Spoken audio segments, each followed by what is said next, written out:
우리에게 주신 하나님의 말씀은 시편 104편 33절에서 34절의 말씀입니다. 시편 104편 33절에서 34절의 말씀을 우리 함께 합독함으로 함께 보시겠습니다. 내가 평생토록 여호와께 노래하며 내가 살아있는 동안 내 하나님을 찬양하리로다. 나의 기도를 기쁘게 여기시기를 바라나니 나는 여호와로 말미암아 즐거워하리로다. 아멘.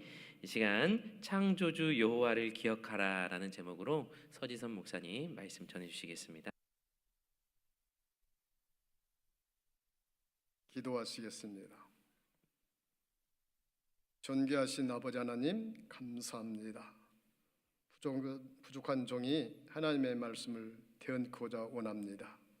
성령의 두루마리를 입혀주셔서 인간의 모습은 감춰져 버리고 오직 하나님의 말씀만 전하는 대언자가 되게 인도하여 주옵소서.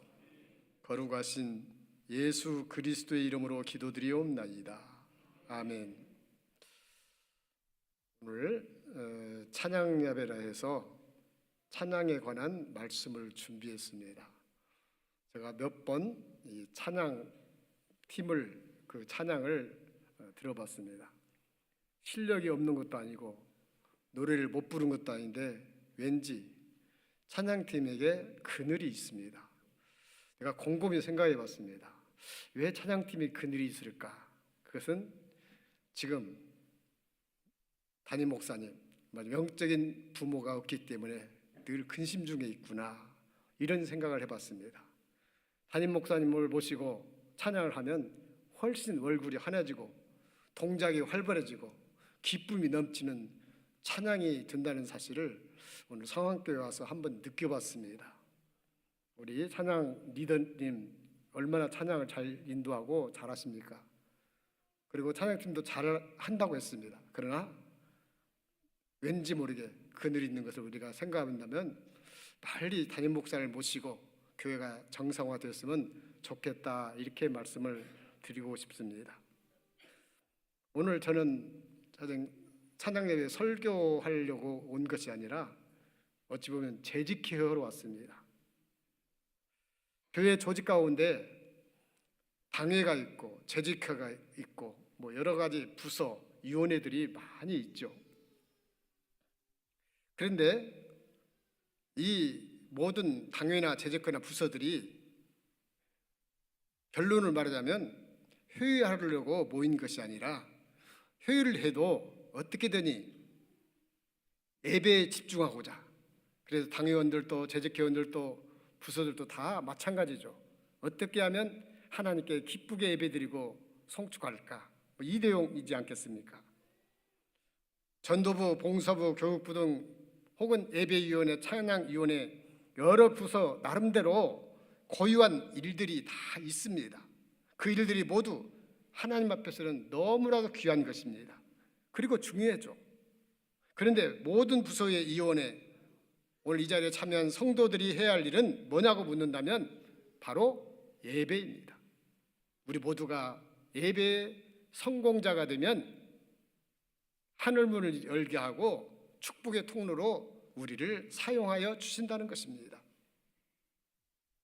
교육부서가 그토록 열심히 가르치는 이유도 하나님을 바르게 영광 돌리는 삶을 살게 하기 위함입니다. 그렇다면 교육부서의 핵심적인 요소도 예배입니다. 전도는 주님께서 말씀하신 지상 명령이에요. 누구든 다 너 나 할 것 없이 해야 됩니다. 그런데 우리가 전도한 사람이 나와서 예배를 못 드린다면 그 전도는 어찌 보면 헛것이 될 수 있습니다. 교회 어느 부서를 이야기해도 마찬가지죠. 그 부서의 고유의 일들이 중요한 것은 틀림없는 사실이지만 그렇다 하더라도 예배로 이어지는 삶이 없다면 그 부서는 빨리 해체해버려야 됩니다. 성도의 가장 중요한 것은 예배입니다. 그렇다면 예배의 핵심은 무엇일까? 아마 대부분의 사람들은 오늘 예배 설교라고 생각합니다. 예배 시간 중 가장 긴 시간이 할애되고 또 가장 중요한 시간이 설교 시간이라고 사람들이 생각하기 때문에 예배 그러면 설교 그렇게 말합니다. 그런데 우리 개신교 예배가 설교 중심으로 가게 된 이유는 중세 시대였습니다. 성경을 떠나 너무나 허황된 모습으로 변질되어 가니까 예배를 드리더라도 말씀에서 벗어나지 않게 하고 싶어서 종교 개혁자들이 말씀을 중요하게 여기고 말씀을 대폭 시간을 늘렸습니다. 말씀에서 벗어나면 안 되니까 말씀 예배의 중심이 자리 잡게 된 것입니다. 천주교, 구교라고 하죠.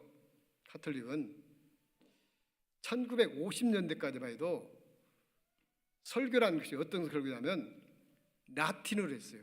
여러분 라틴어를 알아요? 영어로 설교도 못 알아듣는데 라틴어로 교황청에서 라틴어를 가서 각 나라에 딱 보내줍니다. 그러면 그 사자 신부님이 읽는 것으로 끝나버려요. 무슨 말인지 전혀 알지 못해요. 그래서 제2의 종교 개혁이라 해서 어떤 지역에서 요즘 말하면 손들고 이해했습니다. 아니 강론 시간에 말씀이라도 각 나라 말로 좀 하게 해주세요 하고 요즘 우리나라 말로는 국민청원처럼 세계 각지에서 청원을 올렸습니다.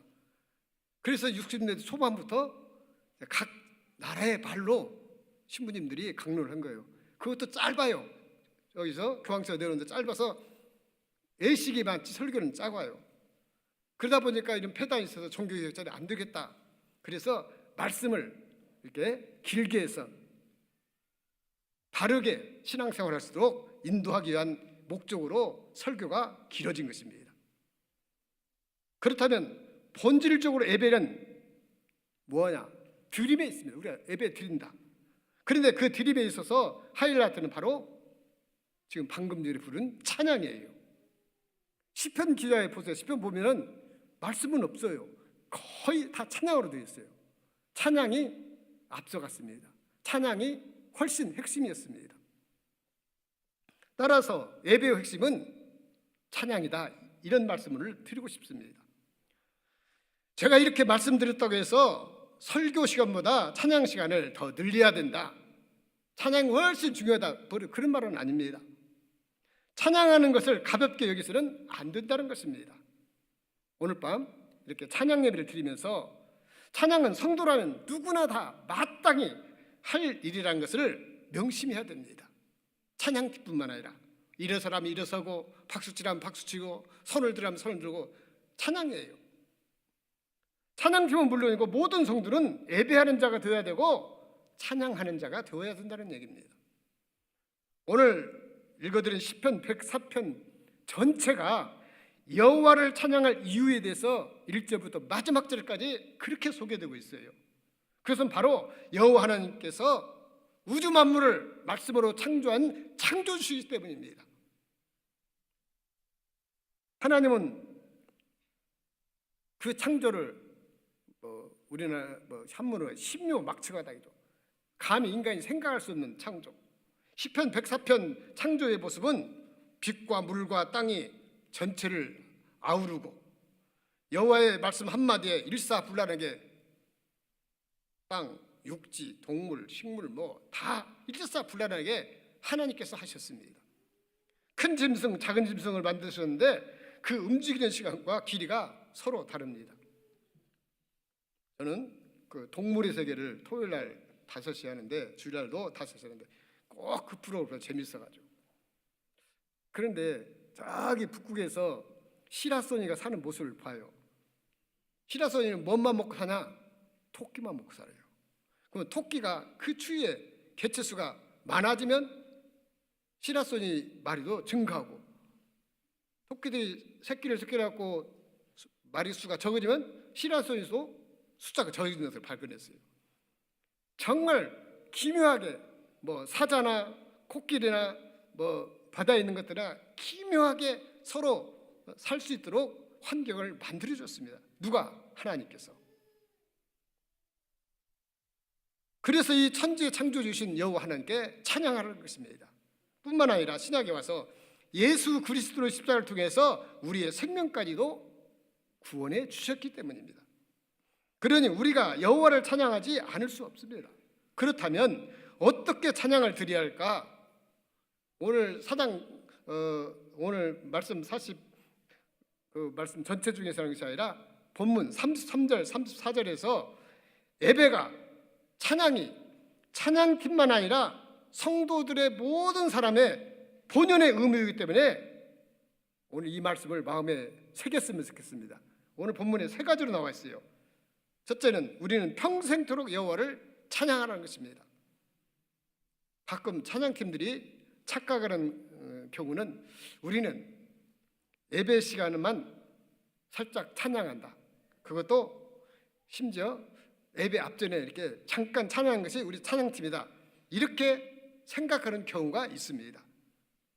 우리가 하나님을 찬양하는 것은 이 짧은 시간이 아니에요.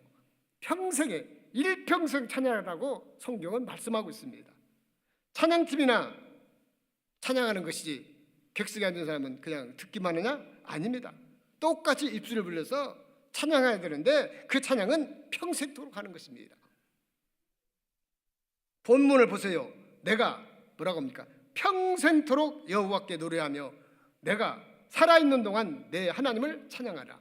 평생토록 말씀이 나오지 않습니까? 분명히 평생토록 찬양한다고 합니다.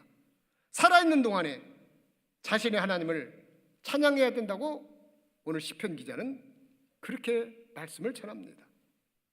날마다 하나님을 찬양하는 자리에 매일 찬양을 하는 이 자리에 우리 모두가 여호와를 찬양하는 자들이 되기를 소망합니다. 또 한 가지는 우리는 기도하며 찬양해야 됩니다. 제가 사실은 음악적으로 문외한이에요. 잘 몰라요. 하지만 찬양이 기술적인 기교는 그다지 중요하지 않다고 생각합니다. 찬양 그 자체에 대한 마음가짐이 더 중요합니다.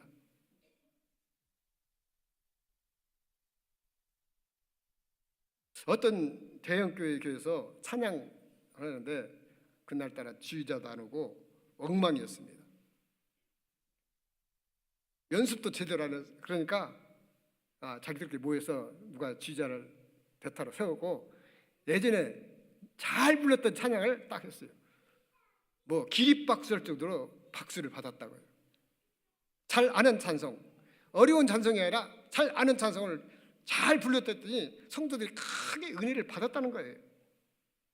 그러니까 찬양 그 자체에 대한 마음가짐이 매우 중요합니다. 그러면 그게 가장 아름다운 찬양, 음악이 될 겁니다. 사랑하는 성도 여러분, 음악적 기교는 닫기보다는 기도를 더하라, 이것이 사람들에게 들려주는 음악과 하나님께 드려지는 찬양, 여기에 차이 있어요. 무슨 말이냐면 기교적 정말 어떤 전문가적인 기술, 그리고 또 한편은 하나님께 찬양 드리는 그 찬양. 물론 음악적인 기술이 필요 없다는 것은 아닙니다. 음악적인 기술도 필요합니다. 그러나 기도하지 않는다면 그 찬양은 소용이 없다는 것입니다. 여러분의 찬양에 내 신앙이 담겨져야 돼요. 우리의 신앙이.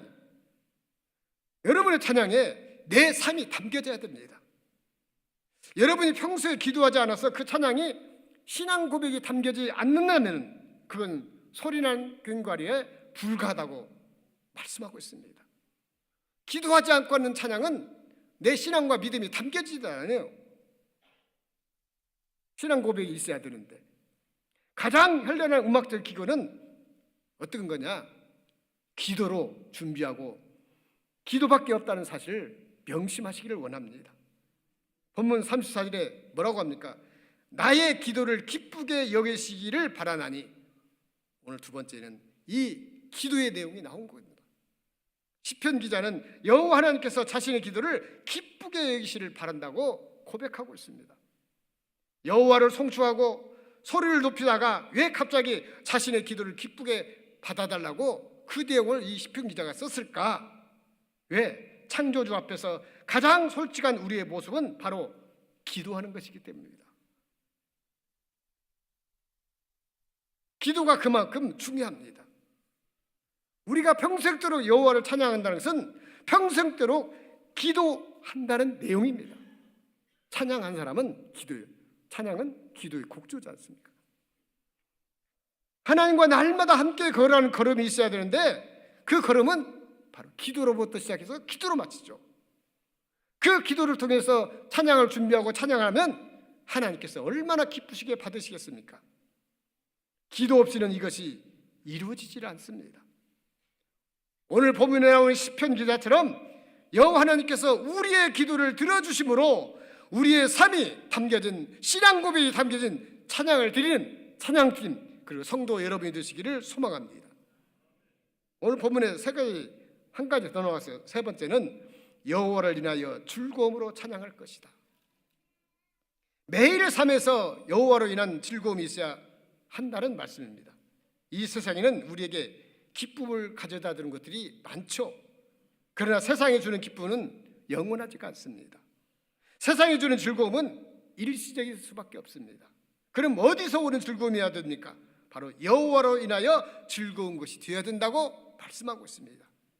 우리는 구약에 나오는 하박국 선지자의 찬양을 기억해 보면 여러분 그 찬양 있죠? 그 찬양을 기억해 보세요. 만약 그가 세상이 주는 즐거움에 빠졌다면 그는 절대로 그렇게 찬양할 수가 없습니다. 그는 오직 즐거움이 원천인 변하지 않는 창조주 하나님을 믿고 두었기 때문에 그 어떤 상황에서도 찬양할 수가 있습니다. 복음성에 나오죠. 무화과 잎이 말라도 포도나무 열매가 없어도 감람나무에 소출이 없어도 우리의 양이 없어도 요양권에 소가 없을지라도 즐거워하고 기뻐하노라고 고백하고 있습니다. 하박국 3장 18절을 읽어보면 나는 여호와로 말미암아 즐거워하며 나의 구원의 하나님으로 말미암아 기뻐하리로다 그랬습니다. 그렇습니다. 우리는 어떤 순간이라도 오직 창조주 여호와 하나님 한 분만으로 인하여 즐거워할 수 있는 찬양팀 또 성도 여러분이 되시기를 원합니다. 결론은 분명합니다. 사랑하는 성도 여러분, 우리 모두 여호와 앞에서 찬양을 해야 됩니다.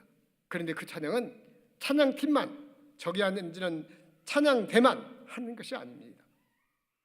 우리는 평생토록 여호와를 찬양했다는 결심을 다짐하시기를 원합니다. 우리는 기도로 여호와를 찬양할 것을 결심하고 다짐하기를 원합니다. 그리고 우리는 오직 여호와로만 인하여 즐거워하며 찬양할 것을 다짐하고 결단하는 여러분이 되시기를 원합니다. 우리 모두가 하나님의 영광을 위해서 온전히 드리는 이 예배가 하나님을 송축하는 예배로 영광 돌리는 예배가 되는 여러분의 예배가 되기를 간절히 소망합니다. 거룩하시고 자비로우신 아버지 하나님 감사합니다.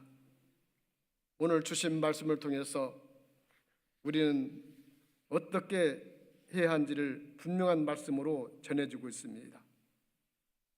창조주 여호와를 찬양하라고 했습니다. 오늘 말씀 가운데 분명 세 가지 약속이 나왔습니다. 우리는 평생도록 여호와를 찬양해야 됩니다. 우리는 기도로 여호와를 찬양할 것을 다짐하고 결단해야 됩니다.